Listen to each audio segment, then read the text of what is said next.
Okay, so here are some tips I've learned in my being a target of gain stalking, and thought I'd pass along these tips for those who may be new to this or newly discovered that you were a target and you don't know how to even begin to protect yourself. Well, here's a couple of helpful tips. So, what they try to do is to make you look to be a creep, some way, and it's always sexual.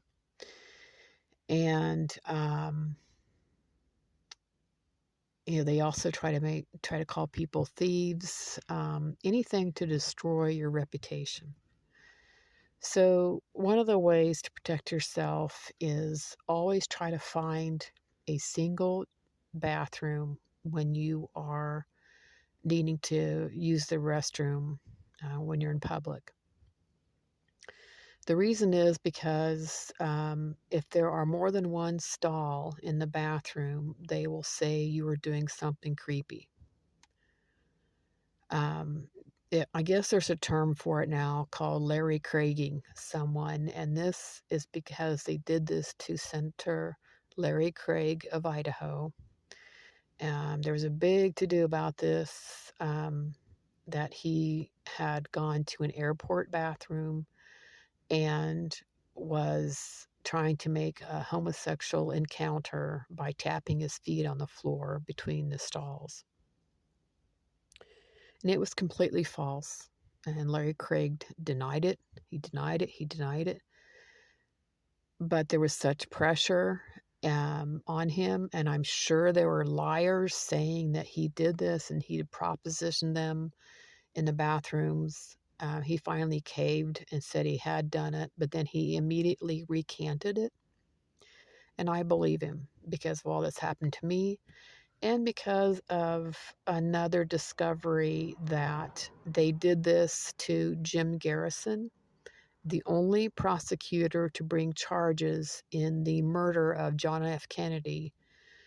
And same thing, they were in an airport bathroom. They were trying to set him up. He was in a stall, and they were trying to make it out to be that he was having a homosexual encounter in the stall. So, they've been doing this for quite a few years, decades. And, I had become aware of it. Bless the Creator who has given me that gift of intuition and insight. And I had just become aware of issues. So I would avoid bathrooms with more than one stall, and you can't always avoid it because if you're working and that's all that's available is a bathroom with more than one stall, you have to use the facilities. And so that is a major thing to avoid if you can. Another Oh, and there's a clip of this too. If you go to the movie JFK, type in JFK bathroom scene, it'll take you right to that clip and it'll explain this. Okay, so the second one is, they are constantly, if you're a target, they're constantly trying to take your picture. And the reason why is they now have software so they can make you look like you're doing something you're not. They can actually animate a still photo.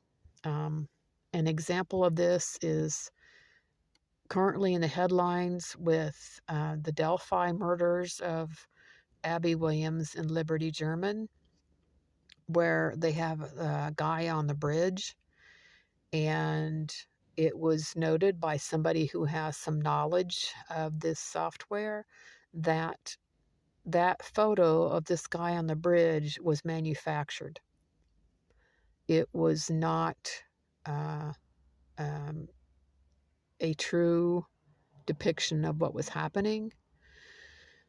There, I don't even know if there was a guy on the bridge. I just know that this person said, "Do you see this watermark on here?" And it said a certain software, motion. I think it's called Motion Fix. And this person said this bridge guy is that video was manufactured. So what you want to do to protect yourself is to obscure your face as much as possible. When I am at a traffic stop, I'll put my hand up, so they can't get a side view, a side picture of me. They can't say that I was looking at them, because that's also something I like to do, is to say that you're looking at them in some creepy way. I mean, they will put themselves in front of you. They know who you are. They'll put themselves in front of you, and then they'll say that you were looking at them in a creepy way. And um, you can always tell it's a gang stalker because they rush to get in front of you. Um, it was almost on a comical basis, where I would be like a Walmart, and I'd be looking around doing my business, trying to find whatever I was looking for, and they would um, almost crash into me trying to get in front of me, because I'd hurry through the store, just trying to rush, get my things and get out of there so they couldn't, um, they'd have less time to make more pictures. So, when you are out in the public, you try to, as much as reasonable, to obscure your face. I mean, you don't want to walk around with your hand over your face the entire time, but um, I do try to, if I notice somebody with a phone up in their hand, I absolutely, my hand goes to my face every time to try to obscure it. Because, like I said, they can take any picture of you, they can Photoshop it onto a video and make you look like maybe you're looking at somebody's private parts or whatever they're doing to make you look like a bad person. So those are a couple of good tips. I may or may not post more on gang stalking tips, but those are like the two big ones that I do to try to keep them from making false videos and false evidence against me. And I'm sorry if you are also going through this. It's horrible. It's exactly what the Nazis did to people in World War II. My dad was a Army Air Force veteran, and he fought against this, and here I am, his daughter, many decades later, fighting the same fight against good and evil. So, blessings to you who are fighting this, and it it's highly likely that you're a good heart and you're fighting against the evil, or you're just not participating, or whatever reason they've targeted you. You have my sympathies, and know that you're not alone, and keep fighting the good fight. God bless.